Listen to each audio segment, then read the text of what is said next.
The Anarchist Cookbook. Imagine a cookbook written not for gourmets, but for rebels. The Anarchist Cookbook by William Powell is exactly that. It is not a collection of exquisite recipes, but an explosive mixture of teenage maximalism and instructions for creating chaos. As if the diary of a young rebel was crossed with a manual on explosives. Like a mad scientist in the kitchen, Powell replaces whipping cream with making bombs and baking cupcakes with creating weapons. Instead of measuring spoons and whisks, there are step-by-step instructions on how to make dangerous devices. Instead of the aroma of vanilla, there is the smell of gunpowder. It is like a chemistry lesson that got out of control and accidentally blew up the lab. However, the problem with this book is not only its provocative content. The Anarchist Cookbook is not just theorizing. It became a manual for real acts of vandalism and violence, turning from a manifesto of rebellion into a threat to public safety. It is not surprising that the authorities took a hostile view of the book, and many critics called it dangerous. Its defenders, however, claim that this is simply an expression of freedom of speech. But how can one talk about the literary merits of a text when your child, inspired by what he read, makes a bazooka out of a water pipe? This is the main paradox of the Anarchist Cookbook. I think only 3% of the fastest people can like this video and subscribe to the channel before the video starts in. 3, 2, 1. Comment done if you did it on time. The Satanic Verses. This is a book that has caused a lot of noise. If you think that this is a manual on how to summon the devil, you are mistaken. But there is no less controversy around it than around black magic. The plot begins with a plane crash. Two survivors suddenly begin to see strange things and grow wings, turning into an angel and a demon, like in a computer game. The angel Gabriel sees the life of the Prophet Muhammad. And here comes the most interesting part. The author, Salman Rushdie, retells this story in his own way, adding the tricks of the devil. It turns out that some parts of the Quran were written not by God, but by Satan. Of course, this outraged many believers. The book was accused of insulting feelings because the author came up with his own version of sacred history. The name the Satanic Verses became almost forbidden, like the name of Voldemort. The book was hidden in libraries like some kind of dangerous treasure. In 1989, Iran's religious leader sentenced Rushdie to death. The writer went into hiding. The Satanic Verses caused a wave of protests and controversy. And yet, despite the scandal, the book is still being discussed. It shows how literature can have a huge impact, even if it is negative. 120 Days of Sodom. There are books that can ruin the mood of even the most persistent lover of shocking. 120 Days of Sodom by the Marquis de Sade is one of them. If 50 Shades of Grey seems to you to be the height of obscenity, then this book will make you blush with shame. It does not just fall under the category 18+, it explodes all the scales of indecency, flying somewhere into the XXX region. Forget about romantic castles and knights. In this novel, a group of rich people lock themselves in a luxurious fortress, not for small talk, but in order to bring to life the darkest and most perverted fantasies. Their victims are 9 young men and women, doomed to 120 days of unspeakable torment. Even the seasoned Johnny Sins would hardly dare to read this book to the end. The Marquis de Sade does not mince words. He dumps a whole bunch of nastiness on the reader.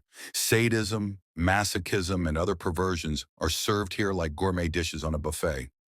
It is a veritable carnival of debauchery, where morality is sent on an indefinite vacation, and madness becomes the new norm. The 120 Days of Sodom is not just a book that crossed the line. It jumped over it with a pole, becoming a forbidden fruit that would give any nun a heart attack. This work is so scandalous that even mentioning it causes shock and awe. Lady Chatterley's lover, imagine England at the beginning of the 20th century, prim ladies buttoned up from neck to toe. In those days, seeing a bare elbow was tantamount to stumbling upon Playboy. And in this atmosphere of Puritanism, D.H. Lawrence's novel, Lady Chatterley's Lover, appears. A time bomb filled with piquant scenes and generously seasoned with immorality. The main character, Lady Chatterley, is married to a paralyzed aristocrat. Her marriage is more boring than watching paint dry, and certainly does not satisfy her feminine needs. But Constance is not one of those who will quietly fade away in a golden cage. She craves passion, adventure, and, what can I say, good sex, and finds all this in the arms of the huntsman Mellors, a brutal macho, similar to the hero of a sports nutrition commercial. It would seem that here it is, a scandal. An aristocrat cheats on her husband with a commoner. But it is not so simple. Lawrence wrote not just an erotic novel. He ridiculed women of high society who were more reminiscent of nuns than living people. In those days, talking openly about sex was taboo, and the difference between classes seemed insurmountable. Lady Chatterley's lover became a challenge to prim society. This is the story of a woman who dared to be happy, despite social conventions. The 48 Laws of Power. What do you get when you cross the advice of your cunning ex with the instructions of a manipulation guru? It's about the same as The 48 Laws of Power by Robert Greene. The book disguises itself as a self-development guide for ambitious careerists, but in fact it is so cynical and immoral that it was banned in many prisons. What is the secret of this desk book for all office intriguers? Greene offers not banal advice from the get-up-early category, but sophisticated strategies and tactics based on the manipulation of people and situations. Forget about positive thinking and fair competition. Here, cunning, deception, and ruthlessness rule the roost.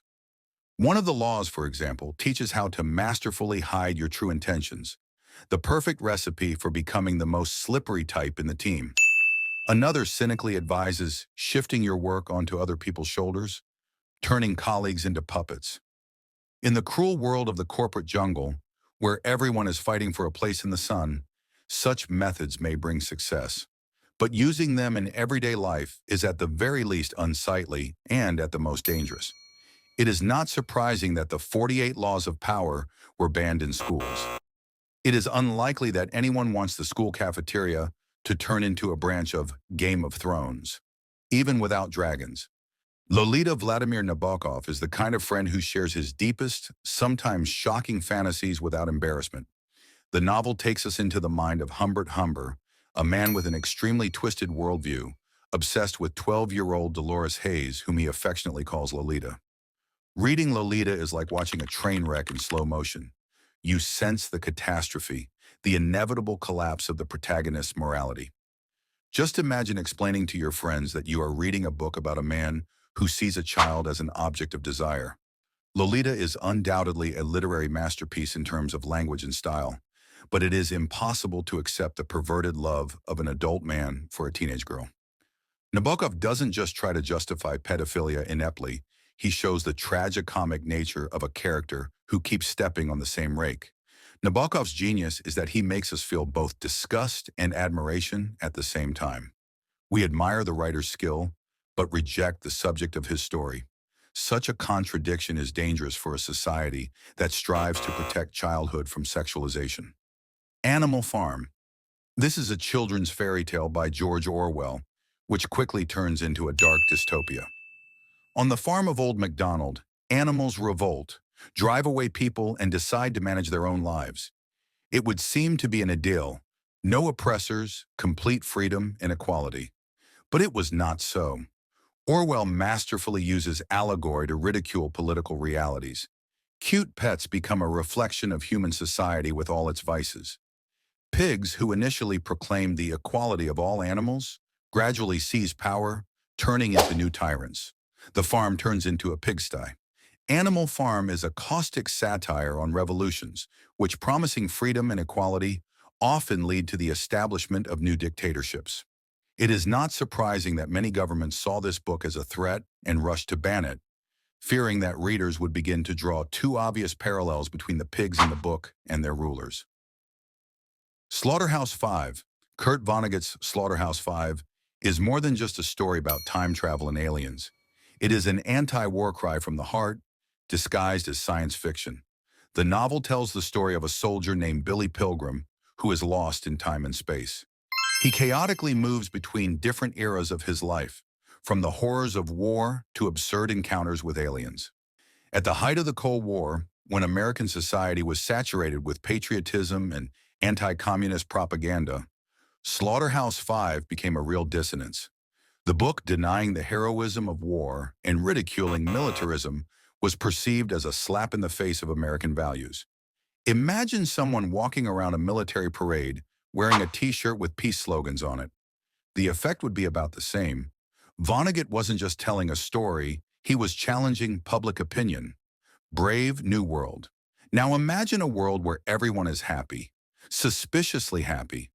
This is the world depicted in Aldous Huxley's Brave New World, where people blindly obey the system with no hope of changing their fate. In this world, society churns out children like on a conveyor belt, assigning them to castes like the sorting ceremony at Hogwarts. The government even controls the personal lives of citizens, selecting partners with the same efficiency as the Tinder algorithm. This is almost our reality, only taken to the extreme. Smartphones and social networks distract us no less than Soma, the happiness pills from Huxley's novel. Algorithms dictate what we think and feel, turning us into puppets in the hands of a digital system.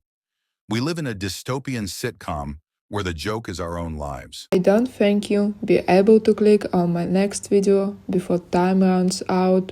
3, 2, 1.